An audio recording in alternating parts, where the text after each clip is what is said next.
ኔትወርክ ያስቸግራል።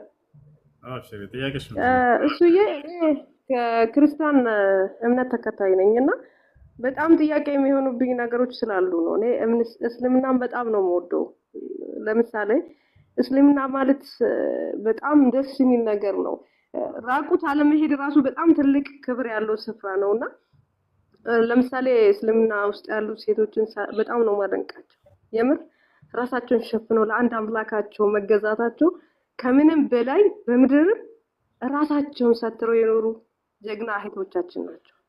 እና እነሱ ሳይ እኔ ቀናለሁ። ለምን እንደው ተቀለ የ10 ብር ታይት ለብሰን እኛ ገላችን እያሳየን በጣም ልንከራከር ማንችል ሰዎች ከእስልምና ጋር ስንከራከር በጣም ነው የሚገርመኝ። አንድ እሱ ነው። ሁለተኛ ምንድነው ከእስልምና ውስጥ ምን ያስፈልጋል? አሁን እስላም ለመሆን መስፈርት አለ ወይ? ሁለተኛ ምንድነው ሙስሊም ሲሆን ብዙ ጊዜ ወላጆች አይቀበሉም። አሁን ወደ ሌላ እምነት ተከታይ ከሆንክ አንተ አንዳንዴ እምነት መስሎም ባህላዊ የምንከተል ሰዎች አሉ። ኢትዮጵያ ውስጥ ማናቃቸው ነገሮች አሉ። ለምሳሌ እሱን እዚህ ላይ አልገልጽም። እና እኔ እስልምናን ለመከተል ስለሚፈልገው ምን ያስፈልገኛል? አላህን ለማግኘት የምሬ ነው በንጹህ ልቤ እየጠበቅኩት ነው። በእርግጥ ያዘኝ ነገሮችን ቢኖር እኔ አሁን 29 ወደ 30 እየሄድኩኝ ነው። በጣም ስለምወዱ ይሄን ዓለም ውስጥ እንዴት ልግባ ብዬ ለራስም ጥያቄ ሆነብኝ ነበር። ኦንላይን ላይ ብዙ ጊዜ ደግሞ አገኛለሁ ብዬ አላገኘሁም። እድለኛ አልሆንኩም። ዛሬ እድለኛ ነኝ፣ አግኝቻለሁ። ለዚህ ጥያቄ መልስ እንድትሰጠኝ ነው። ያው ለእስልምና ምን እንደሚያስፈልገኝ መስፈርቱን እንድትነግረኝ። መርሐባ። እሺ እንግዲህ ከመጀመሪያ ካነሳቸው ስንነሳ ኢስላም ሴት ልጅ ተገላልጣ በገሃድ ባዕድ ወንዶችን ወደ ፈተና እንድትጥል አያዝም ይሄ እና ስለዚህ አላህ ሰውነቷን እንድትሸፍን ያዛታል። መገላለጥ የውበትና የነፃነት መገለጫ አይደለም። ያ ቢሆን ኖሮ እንስሳቶች ከማንም በላይ ነፃነት አላቸው እንል ነበር። ምክንያቱም እነሱ ተገላልጠው ይሄዳሉና። ስለዚህ የሴት ልጅ የውበቷ መገለጫ ምንድን ነው ከተባለ የእርሷ መሸፈኗ ነው። ለባሏ ለማን መሸፈን መገለጥ እንዳለባት ያስተምራታል ኢስላም። ለተፈቀደላት ለባሏ ካልሆነ በስተቀር ባዕድ ወንዶችን ተገላልጣ በአደባባይ እንድትሄድ በፍጹም ይሄንን አይፈቅድላትም። ሌሎችንም ወደ ይሄን ይመስላል። ወደ ኢስላም ለመግባት የምትፈልጊ ከሆነ እኔ የምለውን ቃል አብረሽ እየተከተልሽ ትያለሽ። እሱም ምንድነው የምትይው? የመጀመሪያው ትዕዛዝ የሆነው ስለ አምላክ አንድነትና ብቸኝነት አምላክ አላህ ሱብሓነሁ ወተዓላ ከእርሱ በስተቀር ሌላ ማንም አምላክ እንደሌለ መመስከር ነው። ከዚያ በኋላ የነቢዩ ሙሐመድ ሰለላሁ ዐለይሂ ወሰለም ነቢይነታቸውን መቀበል ነው። ከዚያም በእርሳቸው ላይ የወረደውን ህግና ስርዓት እየፈጸመን እስከ ህይወታችን ፍጻሜ ድረስ መኖር ነው። ከዚያ በኋላ ከሞት በኋላ ጀነትን ሊያስገባን ቃል ገብቶልናል። ያንን አምኖ መቀበል። እሺ ዝግጁ ነሽ? ኦኬ እሺ እሺ የምለውን ቃል አብረሽ የተከተልሽ ነው። አሽሀዱ አላ ኢላሃ ኢለላህ ወአሽሀዱ አነ ሙሐመደን ረሱሉላህ። አላሁ አክበር። ጨርሰሻል። ከዚህ በኋላ ሙስሊም ነሻል። አሁን ያልሽው ቃል የሸሃዳ ቃል ወይም የምስክር ቃል ይባላል። የእስልምና ሃይማኖት የመጀመሪያው ትዕዛዝና መሰረት ነው። ትርጉሙ አሽሀዱ አን ላ ኢላሃ ኢለላህ ማለት እነሆ ከአንዱ ከአላህ በስተቀር በእውነት የሚመለክ ሌላ አምላክ የለም ብዬ መሰክራለሁ። ወአሽሀዱ አነ ሙሐመድን ረሱሉላህ ማለት ደግሞ ሙሐመድም የአላህ መልእክተኛና ነብይ ናቸው ብዬ መሰክራለሁ ማለት ነው። ሰዎች የመጀመሪያው እሺ መርሐባ እህቴ። የሰው ልጅ እዚህ ዓለም ላይ ትልቁ ጸጋ ብሎ ማለት አምላክ በነቢያት በኩል የደነገገለትን መንገድ አግኝቶ መሄድ ነው። ሌላው ምድራዊ ጸጋ ነው፣ ጠፊ ጸጋ ነው፣ እዚህ ምድር ላይ የሚያልቅ ነገር ነው። እውነተኛ ጸጋ ብሎ ማለት ግን ከሞት በኋላ ያለውን ህይወታችሁን የሚያስቀጥልላችሁን የነቢያትን መንገድ አግኝታችሁ መሄድ ብቻ ነው። ያን ደግሞ አምላክ በነቢያት በኩል የዘረጋው ብቸኛው መለኮታዊ ሃይማኖት ኢስላምን እንደሆነ ይናገራል። አዳምን ገና ወደ ምድር ሲያወርደው ጊዜ ምን እንዳለ ታውቃላችሁ? ቁልና ህቢጡ ሚንሃ ጀሚዓ፣ በሉ አዳምም ሔዋንም ሁላችሁም ወደ ምድር ውረዱ አልኳቸዋል። ከዚያ ዳግም ወደ ገነት የሚሄዱበትን መንገድ ነገራቸው። ግን ፈኢማ የእትየነኩም ሚኒ ሁደን አላቸው፣ ከእኔ የሆነ አንድ ቅኑ መንገድ እልክላችኋለሁ። ያም በሚመጣላችሁ ጊዜ ፈመን ተቢዐ ሁዳየ ፈላ ኸውፉን ዐለይሂም ወላ ሁም የሕዘኑን። ያን ቅኑ መንገዴን ኢስላምን የተከተለ ከእናንተ በእናንተ ላይ ምንም ፍርሃትና ሐዘን የለባቸውም፣ የዘላለምን ደስታ ታገኛላችሁ አላቸው። ጌታችን መድኃኒታችን ኢየሱስ ክርስቶስ ብለህ አውራኝ። ኖ ነብይ ነው መጽሐፍ ቅዱስ ላይ ላሳየህ። ኦኬ እሺ፣ ቀጥል ቀጥል። ማመድ ታርቆታል እሱ ና መጽሐፍ ቅዱስ ላይ ሳይቀር ነብይ ኢየሱስ ነበር። ነብይ የእስልምና በእስልምናው ነው። በመጽሐፍ ቅዱስም ላይ ነብይ ነው ኢየሱስ ክርስቶስ። ነብይ ነው። አሁን ነብይ ነው። አውጣልኝ እስቲ አውጣልኝ። ችግር የለውም አውጣልኝ። ጌትነቱን ደግሞ ነው ያውጣልሃለሁ። ችግር የለውም። ቪዲዮ ከፍቼ እሺ ና ያውና ምን ይላል እዚህ ጋር ቁጥር 11 ላይ እሺ ማቴዎስ ወንጌል እሺ ምዕራፍ 21 እስከ ቁጥር 11 እሺ አንብባ። እሺ ሕዝብህንም ከገሊላም ከናዝሬቱ የመጣ ነቢይ ነው አሉ። ነቢይ ነው አሉ። ምን ወደ ኢየሩሳሌም ነቢይ ነው አሉ እንጂ ጌታ ነው ብሎ አላሉትም። እሺ ጌታ ነው አላሉትም። ቀጥል። ነቢዩ ኢየሱስ ነው አሉ። ያው ነቢዩ ኢየሱስ አንብብ እንጂ እኮ ነቢይ ኢየሱስ ነው። ኦኬ ነቢይ ኢየሱስ ነው። ቴንክ ዩ። ነቢያቱስ ምን ሲል ነበረ? ከዛ በፊት ከሐዋርያቶችና ሕያዊ ነው እሱ ምን ነበር ሲሉት የነበረው? የናዝሬቱ ኢየሱስ። እሺ ክፈትልኝ አንዴ ደግሞ። ምን ልክፈትልህ? ዮሐንስ ወንጌል ቁጥር 8 ዮሐንስ ወንጌል ቁጥር 8 ያለው እናንበው። እሺ ምን ልታሳይ ፈልገህ ነው? ክፈተው። ምን ልታሳይ ፈልገህ ነው? እኔ ለምሳሌ ነብይነቱን ላሳይ። ክፈተው። አይኑ እኔ ጌትነቱን ደግሞ እነግርሃለሁ። ሳለ የምን ጌትነት? ጌታ መሆኑ የዘላለም አልፋና ኦሜጋ የሆነው ጌታ ኢየሱስ ክርስቶስ ብቻ እንደሆነ እነግርሃለሁ። ጌታ ተደርጎ ነው ወይንስ አልተደረገም? ኢየሱስ ሳይደረግ ያገኘው ጌትነት ማለት ጌታ ተደርጎ ማለት የተደረገ ማለት የተደረገ ቃል ምን ነበር? ቃል ምን ነበረ? መለኮታዊ ቃሉ ምን ነበረ? መጀመሪያ ተሼ ቀስ ብለህ እንደ መረጋጋት። ኧረ እኔ በፍጹም ስሜታዊ አይደለም። ባህሪ ጌትነትን በመጽሐፍ ቅዱስ ለሁለት ይከፈላል። አንደኛ መለኮታዊ ጌትነት አለ። ሁለተኛ ደግሞ በመደረግ የተገኘ ጌትነት አለ፣ የስልጣን የሹመት ጌትነት። ታዲያ የክርስቶስ ጌትነት እሺ የክርስቶስ ጌትነት በመደረግ የተገኘ ነው ወይንስ አይደለም? እንዴት በመደረግ በመሆን እግዚአብሔር ጌታ አድርጎት ነው ወይንስ አይደለም? እንዴ ስልጣኑን ለሰጡታል።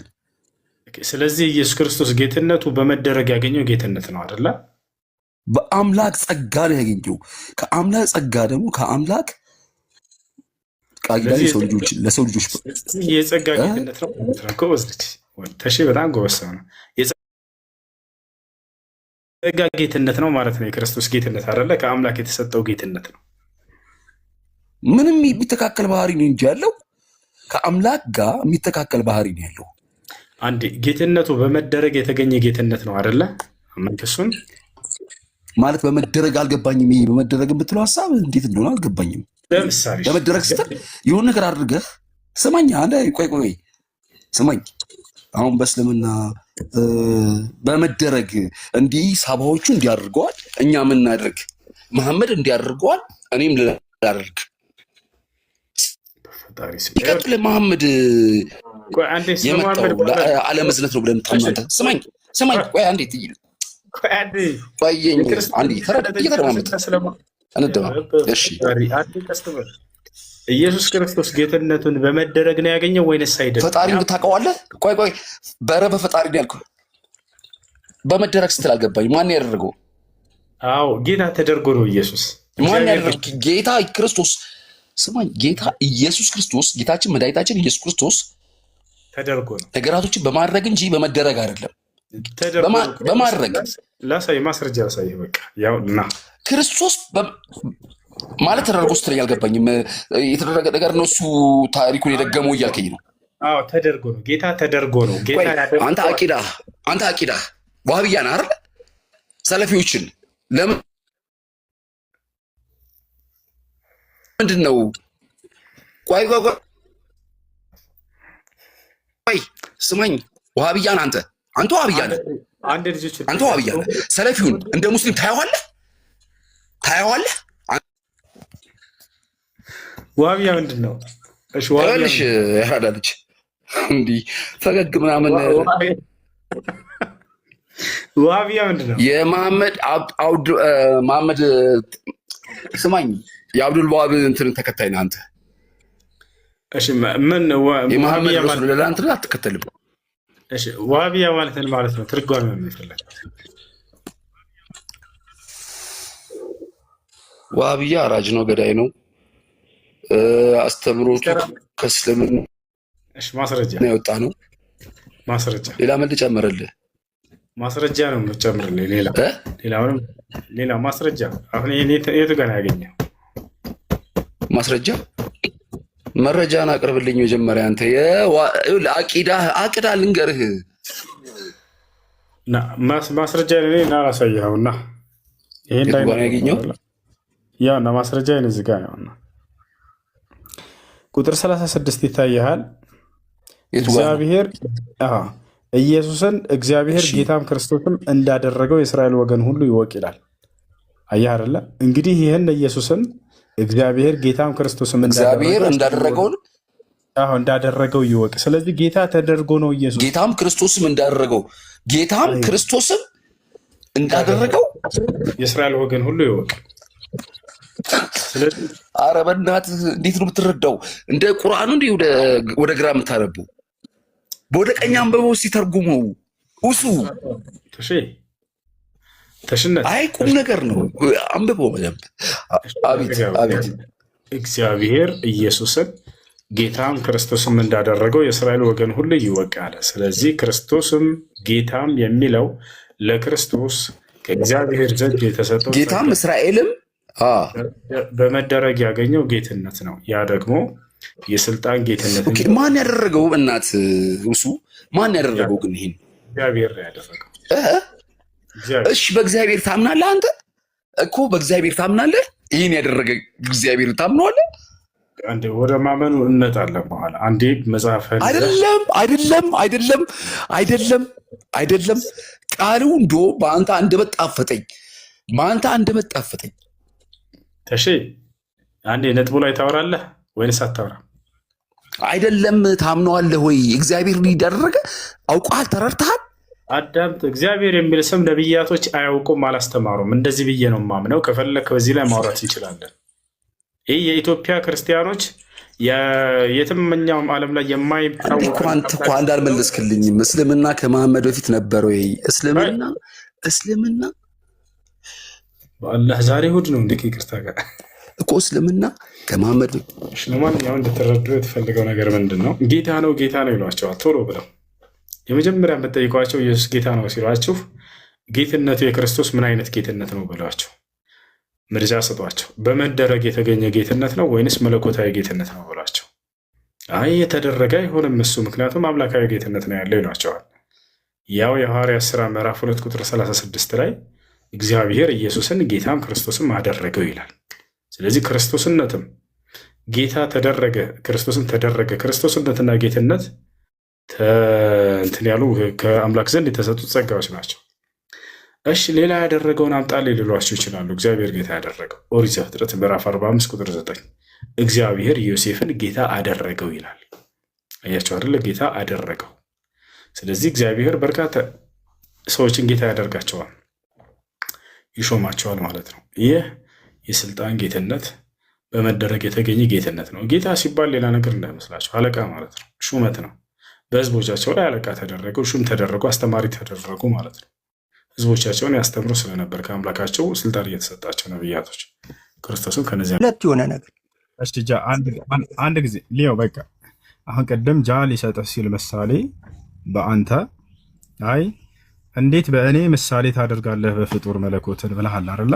ስለዚህ በአምላክህ ምሳሌ እናድርግ ማለት ነው። ምክንያቱም አምላክህ ላይ መለኮት እንጂ ሌላ ነገር የለም። ስለዚህ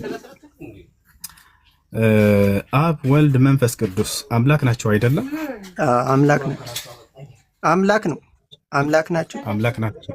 አምላክ ነው። አምላክ ናቸው አይደለ? አብ ወልድ አምላክ ነው። አምላክ ናቸው። አምላክ ነው። ሁለት ተወዛገብ። ሁለቱንም ደገምኩ። አምላክ ነው። መጀመሪያ አምላክ ናቸው አልክ፣ አሁን ደግሞ አምላክ ነው አይደለም። አንዳንዴ በስህተት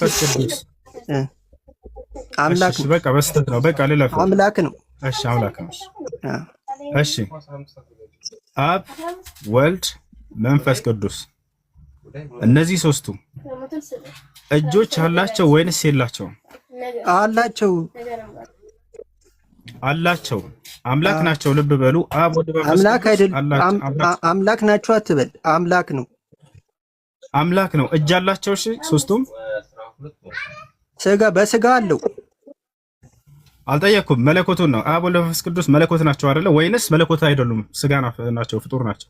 በስጋ መለኮቱም የለውም። መለኮት አለው የሚል አንድ መጽሐፍ ቅዱስ ላይ የለም። ስለዚህ አብ ወልድ መንፈስ ቅዱስ መለኮት አይደሉም። አለቀ ማለት ነው። እዚሁ ጋር በስጋ ሲገለጡ በስጋ ነው የተገለጠው። አልጠየኩም። አብ ወልድ መንፈስ ቅዱስን እነሱን ትኩረት አድርጌ እየጠየቅኩ ነው። አብ ወልድ መንፈስ ቅዱስ መለኮት ናቸው አይደሉም? አንድ መለኮት። ስንት መለኮት ነው ያላልኩም። መለኮት ናቸው አይደሉም? አብ ወልድ መንፈስ ቅዱስ ሶስት ናቸው አይደሉም? አንድ መለኮት በሶስት ስጋ ነው። ሶስት ናቸው። አብ ወልድ መንፈስ ቅዱስ ስንት ናቸው? በስጋ ሶስት። አብ ወልድ መንፈስ ቅዱስ ስንት ናቸው? በቁጥር በስጋ ከሆነ ሶስት ነው። በስጋ መለኮት ናቸው አይደሉም? ስጋ ምናምን አልጠየቅኩም። እኔ ያላነሳው ተናገር። አንድ መለኮት ነው። አብ ወልድ መንፈስ ቅዱስ አብ ወልድ መንፈስ ቅዱስ መለኮት ስንት ናቸው? ሶስት ናቸው አይደለ? ሶስት ናቸው በስጋ ማለት። እነዚህ ሶስቱ አብ ወልድ መንፈስ ቅዱስ አምላክ ናቸው አይደሉም? አምላክ ነው። አሁን እኮ እያስረዳው ነው። አምላክ ናቸው አትበል እያልኩ አምላክ በል። አምላክ አብ አምላክ ነው። አብ አምላክ ነው። አዎ። ወልድ አምላክ ነው። አዎ። መንፈስ ቅዱስ አምላክ ነው። ሶስት ናቸው አይደለ? በመለኮት አንድ ነው። አሁን እያየናል በስጋ ነው ፈጣሪ። እሺ አብ ወልድ መንፈስ ቅዱስ እሺ መለኮት ናቸው አይደለ? መለኮት ነው ልበልልህ። እሺ ጥሩ። አብ ወልድ መንፈስ ቅዱስ የየራሳቸው የሆነ እጆች አላቸው ወይንስ የላቸውም? አላቸው በስጋ። በጣም ጥሩ። መለኮት ናቸው ብለኸኛል። አብ ወልድ መንፈስ ቅዱስ መለኮት ናቸው አላልኩም። መለኮት ነው። እሺ መለኮት። እሺ አብ ወልድ መንፈስ ቅዱስ መለኮት ነው።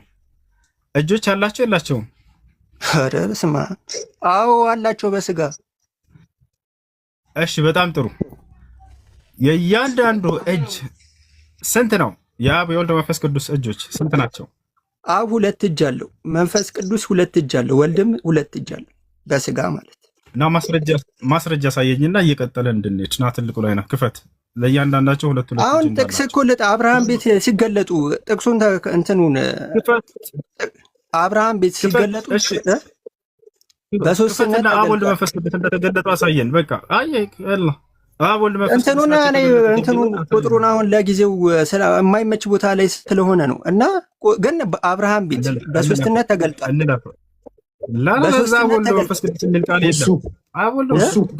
እሱ በመለኮት እግዚአብሔር እጅ አለው። እናሳየው። በስጋ ሲሆን በመለኮት እናሳየፍ ነኝ። አሳየኝ። እሺ ትንቢተ ኢሳይያስን ክፈትለት 48:13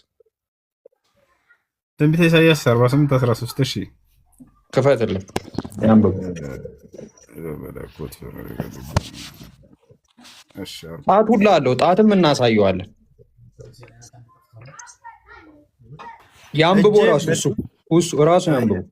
አይ እና ያውና አንብብ ሊው 13 ያው ብዙም አይታይም። እስቲ ስለ ስሜ ከሚለው ነው።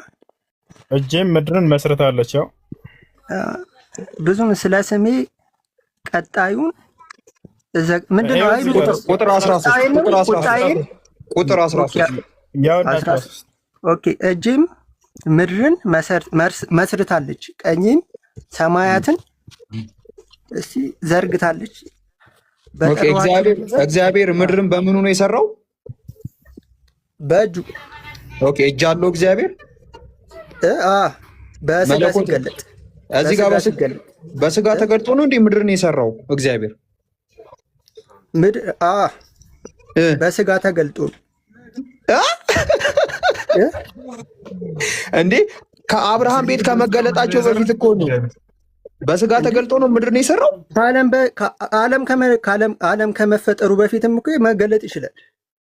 ግን በስጋ ተገልጧል አይገለጥም የሚል እስቲ ማስረጃ እስቲ። ኖ በስጋ ተገልጧል ወይ? በስጋ ሊገለጥ ይችላል። እስቲ መረጃ ስጠንሽ እንደተገለጠ በስጋ። ለዛ ነው እንደዛ ያለው እኮ ስጠና መረጃ እንደተገለጠ ተስማማንሽ። ሊዮ በአብርሃም ጊዜ እንደተገለጠ በሚለው ተስማማን። ቅድም ማስረጃ ስለሰጠህን ሰው ከመፈጠሩ በፊት ተረጋጋ፣ አንድ የረጋበን ቅድም ማስረጃ ስትጠየቅ ጊዜ ወዲያው ሰጠህን። ከአብርሃም ቤት ተገልጠዋል በስጋ አልከን። እሺ አለን፣ ተስማማን። አሜን ነው። አሁን ግን ይሄ ሰማይና ምድርን በሚፈጥር ጊዜ በስጋ ተገልጧል ወይ ነው? እግዚአብሔር በስጋ ይገለጣል። ለምን አይገለጥም? ተገልጦ ከሆነ ማስረጃ ስጠን። የቱ ጋር ልክ ለአብርሃም ቅድም እንደሰጠህን አብርሃም ተገልጧል ብለህ አዳምን ሲፈጥር ተገልጦለት አይደለ እንዴ እንትን ያለው የፈጠረው በስጋ ተገልጦ በስጋ ተገልጦ ነው የሰራው አዳምን አይደለ? አዳምን በስጋ ተገልጦ ፈጠረው። በስጋ ተገልጦ አዳምን። ኦኬ። ስለዚህ ክርስቲያን ሰማችሁ፣ እግዚአብሔር በስጋ የተገለጠው አዳምን ከመፍጠሩ በፊት ከዚያን ጊዜ በፊት ጀምሮ ነው ማለት ነው። እሺ እዚህ ጋር እየተናገረ ያለው በእጆች እያለ ያለው ስድስቱም እጆች ናቸው እየፈጠሩ ያሉት የእግዚአብሔር። ቅድም 6 እጆች አሉት አብ ወልድ መንፈስ ቅዱስ ስላልከን አይደለ? ስድስቱም እጆቹ ናቸው የሰሩት ወይንስ አብ ነው ወልድ ነው መንፈስ ቅዱስ ነው ተናጋሪ ወይንስ ሶስቱም ናቸው እየፈጠሩ ያሉት? ይሄ እኮ ጥያቄ ማለት አላህ በሁለት እጁ ነው ዓለምን የፈጠረው። አላህ ሱብሓነሁ ወተዓላ ዓለምን በእጆች የፈጠርኩኝ አላለም። ያው ይሄ ነው መልሱ። አንተ ግን በእጆች የፈጠርኩኝ ሁለት እጆቹ አልፈጠሩ ወይ? አላህ ዓለምን በእጆች የፈጠርኩኝ ቢል ኖሮ ልክ አንተ እንደቀድሞ ታሳየን ነበር። ሁለት እጆቹ አልፈጠሩም ወይ? ዓለምን አልፈጠሩም አይልም። እንደሱ የሚል የለም። ከሌለ አሁን አንተ ጋር ቆይ አዳምጥ፣ ረጋ በል እንጂ እኮ የሉም ሳይሆን አልፈጠሩም ወይ? አንድ አዳምጥ፣ ረጋ በል። ይሄ መልስልኝ። ፈጥረዋል አልፈጠሩም? ኦኬ እሺ አዳምጥሽ ልመልስልህ። ይሄን ሳመልስ ወደ ሌላ አልሄድም። አብሽር። ያው አላህ ሰማይን በእጆቼ በፈጠርኩኝ ብሎ አልተናገረም። ስለዚህ ያንተ ግን አዳምጥ፣ ረጋ በል። ያንተ አምላክ ግን በእጆቼ ፈጠርኩኝ ይላል። ቅድም ደግሞ የመለኮት እጆች 6 ናቸው ብሎናል። የእነርሱም ባለቤቶቻቸው አብ ወልድ መንፈስ ቅዱስ ይባላሉ ብሎናል። ሶስቱም ናቸው ሲፈጥሩ የነበሩት ምድርን ወይንስ አንዱ ነው? አሁን መልስ። እኔ ደግሞ አላህ ሁለት እጆቹ ለምን አልፈጠሩም ነው የምልህ። ያልፈጠረ አምላክ አለ ማለት ነው። አንደኛዎቹ አልፈጠረ